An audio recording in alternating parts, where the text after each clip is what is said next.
Madam President, as has been discussed by my distinguished colleagues, in May of 2022, the Mexican military forcibly shut down Vulcan Materials Company's operations. Almost a year later, military police came in, military of our supposed ally. They breached and seized Vulcan's port facility at gunpoint. That's right. Instead of using its armed forces to confiscate the fentanyl killing hundreds of American citizens every single day, the Mexican military, under the directive of their former president, confiscated a port rightfully owned by an American company, an Alabama company. Instead of going after the cartels, our neighbor went after law-abiding Americans. Radical leftist Andre Manuel Lopez Obrador seized Vulcan's operations and property. Make no mistake, that action was illegal under both Mexican and international law. And it's unacceptable that Mexico's new president seems to be carrying the water for him. She said absolutely nothing except for that she's going to continue she is going to continue Lopez Obrador's unlawful seizure of an American company, and she stands with him. Time and time again over the past 4 years, bad actors across the globe have poked and prodded at the United States because they saw weakness in the White House. They saw they could do it and get away with it. And when they did, without even the slightest bit of response, let alone without consequences, they just kept doing it. Unfortunately, we learned from the Wall Street Journal's recently published editorial citing sources stating that this administration, the Biden administration, has undergone last-minute backroom negotiations on the U.S.-Mexico-Canada trade agreement. The changes, the Journal reported, would rob American companies like Vulcan of the protections they've relied on when investing in partner countries.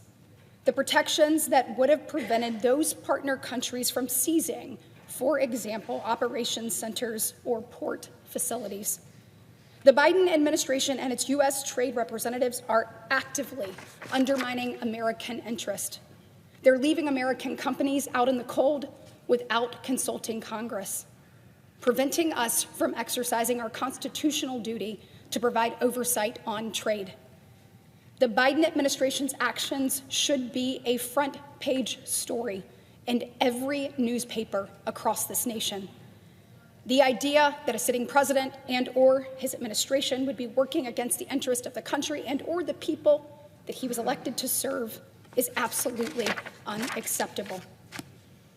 While we wait for January 20th, I am proud in the interim to support proudly Senator Bill Hagerty's piece of legislation.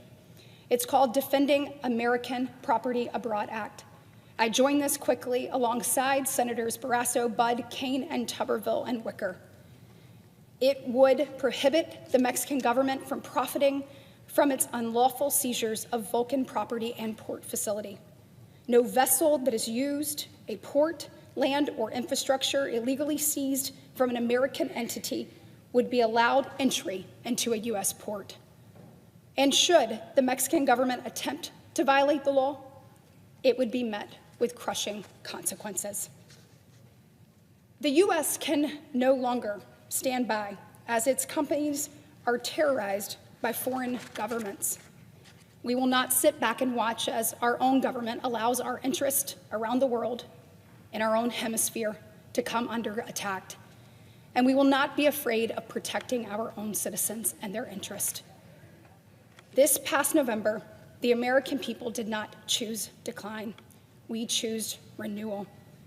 We must begin to reassert ourselves and make sure that no country, not Mexico, not anyone else, can get away with the seizures like the one that the Mexican government carried out against Vulcans. American interest, American families, American values, American securities must come first. I yield the floor.